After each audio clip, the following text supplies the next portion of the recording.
Do you think this is the most chaotic offseason that you've ever seen in college basketball? For sure. For sure. I think nationwide, everyone's there's different levels, different programs. St. Bonaventure, who was in the Final Four, I think had 0 players. A Final Four of the NIT, and they're and they did a great job. They're 0, and there's other programs, and we're kind of somewhere in the middle there. But for me, it's similar to our first year when we came up here as far as nonstop recruiting and nonstop the whole bit. So we're adjusting, we're navigating. We'll see how it all shakes out. What would be the word that you would describe this offseason as if you had to pick one word? Fluid. I mean, it is. It's fluid. The nature of college basketball has changed. I don't know better or worse, but it's definitely, I think Division III is more the model that we're, even coaching Division I when you gave up scholarships and everyone's kind of under the same pay scale, and it's hard to leave a program. You have to, when you had to sit out a year.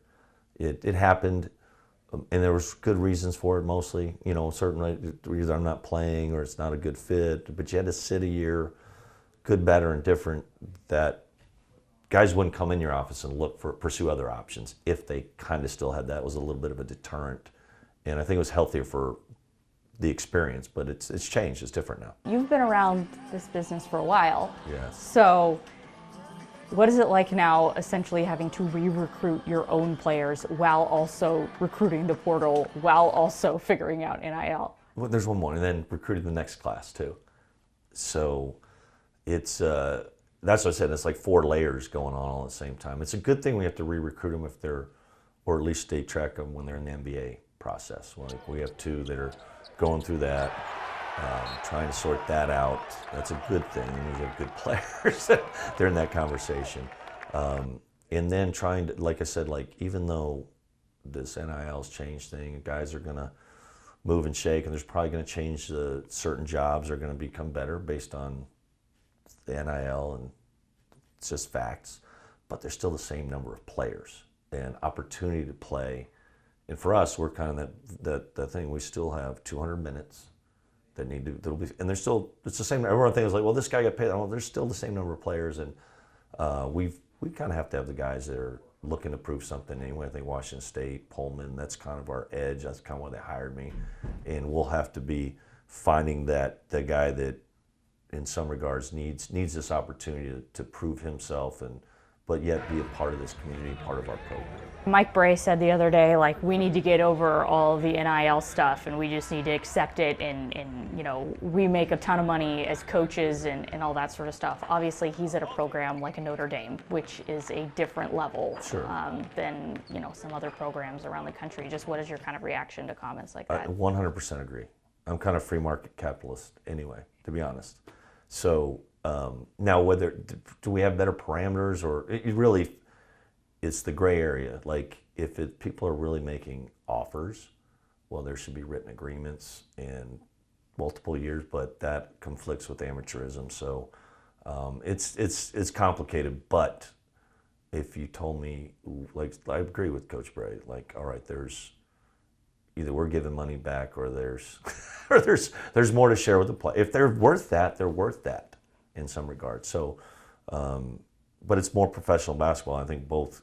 I know where Coach Bray was at DeMatha High School, and he's a coach. He's a coach's coach, and so I don't think he got into it to make millions. I think that just kind of followed him, and I'd like to think of me being the same way.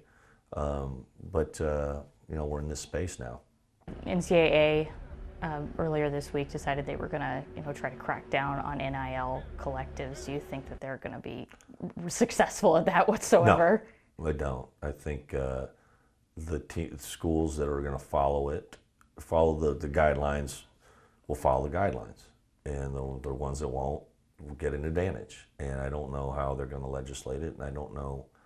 I assume the players will be pushing back too, because you let the genie out of the bottle, and wait, I'm worth this, and now I can't negotiate with whatever it was. We're not quite.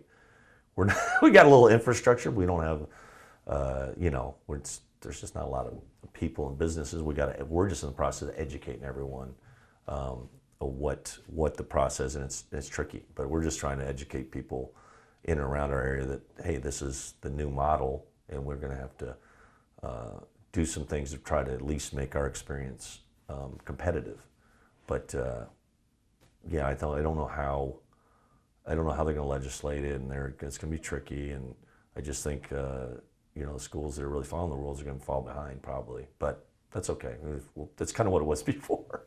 It kind of was before. There were certain programs that were, outside the lines, and and then, but there was this amateurism. That was the little. We still held on to this idea that it was the student athlete, and that might have changed forever.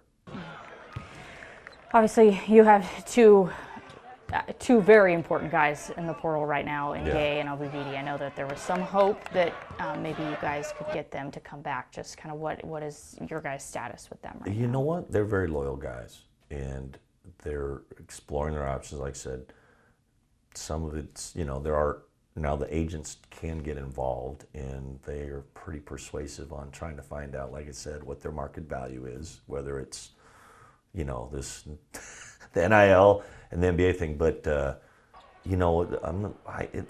We'll see how it goes. I mean, they're going through the process, and when it all settles, if college is the right choice, they're both going to consider us very seriously. They like being there. That's what people understand. Especially like FA, it's built a nice little life here. He's been here 2 years. Has some really close relationships. He's such a feeler. It'll be hard for him to, even if he did another college, I think it'd be hard for him to go and meet new people. He's just that guy. And but his career he also has his professional career that he has to look out for himself. So it's tricky. And then Muhammad, I think he's told me all indications if he's doing college, he's coming back.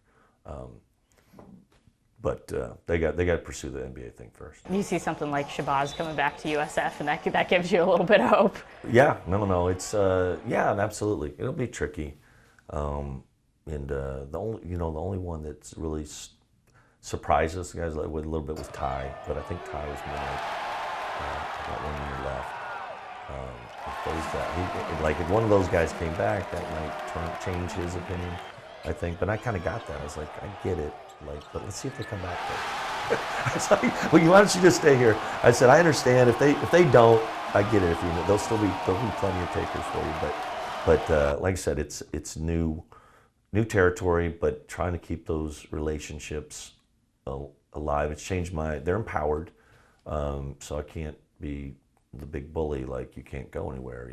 What are you gonna do? You have to sit a year. I mean, and I would never said that, but it's a big deterrent. But now they don't, and they got to, and it's gonna put the pressure on Washington State basketball. What are we gonna do to keep up? What are we gonna do? We need to create a better atmosphere at our games, because that's actually a lot of part of the kids want opportunity to play. It's probably the number one thing they'd like be taken care of some way financially, but almost the minutes and opportunity to go to the NCAA tournament and play in an atmosphere is kind of what I'm hearing. A lot of these guys that are making moves, and I get it. We're on that cusp, and if we could return enough, I think you never know who we might come up with. I think we'll be all right, because we got a lot. We still return 120 minutes or 100, even if everyone's gone about 100 minutes, and four guys have started a lot of games. But that's what I think they're going to. So what are we going to do to enhance our experience? And we did better this year. What are we going to do there? And are we going to compete on the NIL piece? And what's the process? And what's our deal? And it's going to be put it all together. And I don't think we're there yet. I don't think Washington State. I don't think Gonzaga's done a great job. And I always say up the road, but they're selling out every night. They're number one in the country. But I watched that process. I watched the last 23 years and coached against it, and watched how they've built it out, and we got to start making some, and it won't be overnight, but we got to start trending in that way too. You see games like the Arizona game this year, or like the Oregon State game a few years ago, and you can see the potential of a place like Beasley, but then you have the other nights where it's like, well, part of it, there's always a little lag on as your program. I think we've established. I've done it 4 times. So like St. Mary's, there's like a little lag. We're like, how good are these guys? And then I think we made that move this year where there's going to be, even though if we lose a few guys, there's still going to be excitement about the basketball program. And now we got to market the odd games. Like I said, like a Tuesday night league game that's not, or whatever, Tuesday night against Colorado, which probably not everyone's, the Arizona game's gonna sell seats. The UCLA game's gonna sell seats. The Oregon game's gonna sell seats. The other ones you probably got to invest and create an atmosphere, and it's marketing. We've done a great job. We've done it, and we got to be more consistent, I think. At a place like WSU, not only are you recruiting new kids, but you're having to re-recruit your kids every year, and there's bigger programs coming in who are trying to take your players. How, in your eyes, can that continue to be sustainable for your program? You know what? This was a little shock to me a little bit, to be honest, that there was a boom. Okay, guys are going to do this, but because I was, like I said, I got to realize, we've always had good success at retention. And because I think what we talk about is character building, having a great attitude, working hard, and building this community. But they had some success, and I told our staff, I said, guys are known to trade up, whether it's cars and other things, although whatever. Like guys, it's kind of how guys are wired. But I'm like, we got to do a good enough job. So I said, like, we've got to create a path. Like, we're going to be good, and here's how we're going to do it. And knowing that. That's what I say. Like, we got to be invested. We got to, or we're going to be the Moneyball part of me. We're going to be getting younger talents that are unproven. That's fine, and maybe some older guys that are transferring up that aren't commanding these kind of, and it's got to be something like that. Like we're Tampa Bay Devil Rays, we're the Oakland A's. Or we got to get more on the other end of it. Mm-hmm. But I do think Washington State's always going to be more in that vein of having to be, do more with less. Mm-hmm. Yeah. Do you think that's going to be sustainable for your program? Yeah, I think so. I think that's why they hired me. We didn't know the NIL and portal stuff was coming, but just on what we do with our analytics and that stuff, we're going to be efficient. What we have to do, and I think we're as much as anything. I think we're well coached. I think we have good coaches. We recruit hard. We coach hard. This is my job. It's not coaching anymore. It's more general manager because like I said, I got to manage this stuff, and it is. I don't know if it's sustainable for my life, my lifestyle. We say it's sustainable, yes, but like when you're around the clock, because my phone is buzzing nonstop here, that's where it gets tricky. So, and just because it's like free agency, it's like it'd be nice if you had. Well, I got 8 guys that are on 3-year deals. They don't have to worry about it. And I have 5 guys. Oh, we got 5 guys, but there are 13 potential free agents every year. So that's really challenging. During the season, obviously, now the reality is you might have guys that are playing for you who could be leaving. And so then you have to how do you handle developing the guys that maybe aren't playing those minutes? Can't worry about, the guys that aren't playing? I just think you got to stay in the moment, stay present. And it's hard because even I think we were a victim of our own success a little bit. Like I think had we lost early in the NIT, they would have been like, hey, let's come back. But like we started and garnered more interest from agents and other people. So we got to educate them a little bit. And like I said, we got to be a little more proactive on what's the next step as far as the NIL piece and what we're allowed to do. It's still a gray area, but I think that's more like Washington State and figuring out what that is to. I think college kids are if they're having a good experience, and the hard part is if they're like they all got friends at other schools, and who knows if they're telling the truth. I'm getting this, I'm getting that. So that's devalued. Everyone just used to get a scholarship, unless there are other programs that were doing some other stuff. But it was like, we're working on. On the other side that you kind of started on, how do you manage the fact that you know that the guys that you are playing out there may not be with you the next year? You can't worry about it. I don't know. I just, like I said, I was surprised by Ty because I thought, well, he's going to have a really good senior year and step in the captain role. But like Noah leaving, that broke my heart. But it was probably best for both parties at that time because I wanted that one to work out. And like he's still great. I think he's always be part of my life. But that that one happened.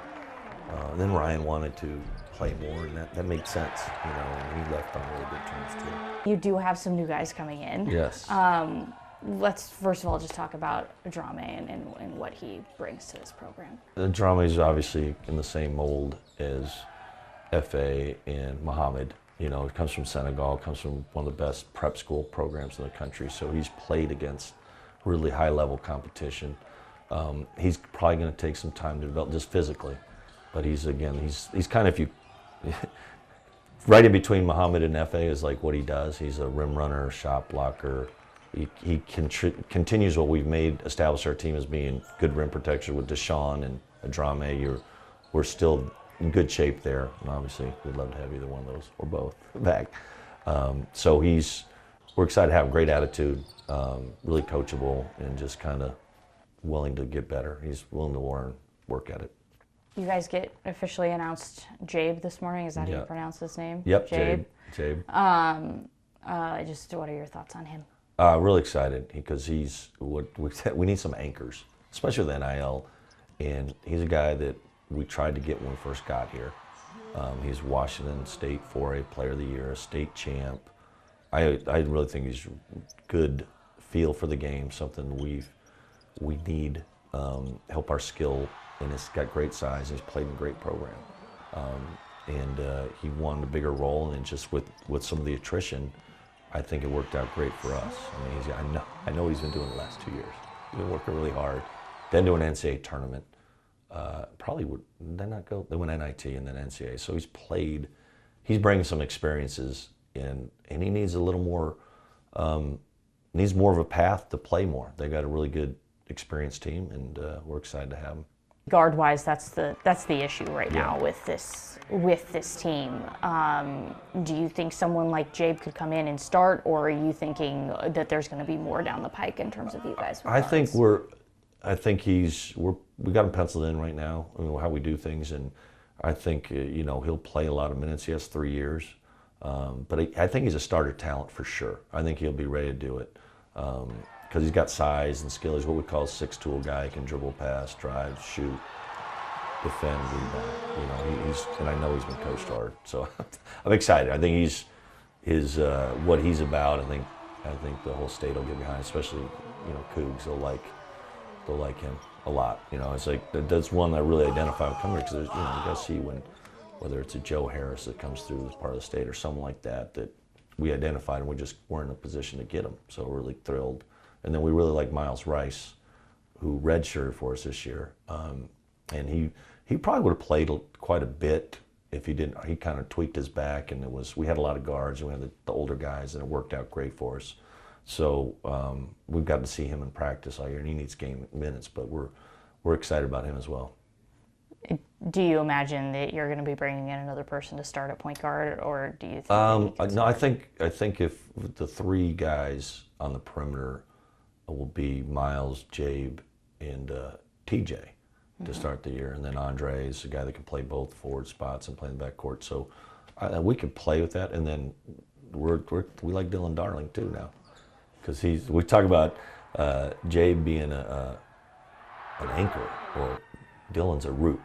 I mean, he is 33 points a game. His 4A state kind of came out of nowhere, but he's just, his dad is a Coug, played 10 years in the NFL, and mom was a cheerleader. So I mean, he was born with the fight song. He knows it. So like those getting guys like Jabe and Dylan is what we want to be here. I think that's. And I told Coach Few the other day, I was like, well, we're going to try to do what you were doing 20 years ago.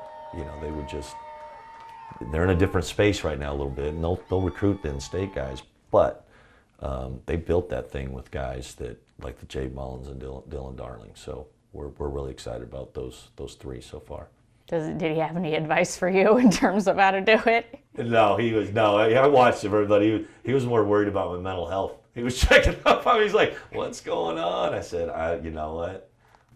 He goes, "I got 5 guys that are doing their NBA thing too, trying to figure it out." And I said, "You've been in this space for a while, but you got a pretty good product there, and I think you're gonna be okay." But I said, we sound like the get off my lawn guys now, because it's changed a little bit. Like you were like, "Gosh, dang, guys are transferring in league, and don't have to sit." And I said, we got to adjust. We do. I think Coach Bray's on it, and I'm more a forward thinker, I think, on that. My dad, not so much. He's depressed about that college basketball's changed. I said, "Dad, I don't know what to tell you. It's here, and don't I played D3. So there's still a pure form. And it's okay. The Division III model is great. And that's probably true amateurism, and that they care just as much. And it's just a different, and you probably coach them a little harder and a little differently, and there's just a lot more at stake at this level. I know that you were trying to pursue something with playing Gonzaga. Is there any sort of update on that? That would. Let's see what our roster looks like. I was fine and dandy. We were trying to do something. There was talk about doing one of the neutral sites like in Seattle, which would be awesome for both. We'd still love it, but I'm sure they got to figure out who's coming back for them. Kind of, we got to see what we have, and I'm not pushing the envelope as hard right now. But anytime we can play them would be great in all sincerity. What's your message to fans right now? Keep the faith. We'll be fine. But I don't follow Twitter at all, so I'm sure they're probably worried. But no, we've like I said, we're in better shape than people know with Bamba, Andre, DJ, Carlos. The guy's been in programs for 3 years, so. And Miles is a good player, so I like that nucleus. But we're added the guys we talked about adding. Now, if we can either get someone to return, or we'll have some other guys that we're adding. I think we're going to get a soft commitment today, if that's possible. Our guys going to wait and see what happens with the other guys a little bit, so we'll be fine.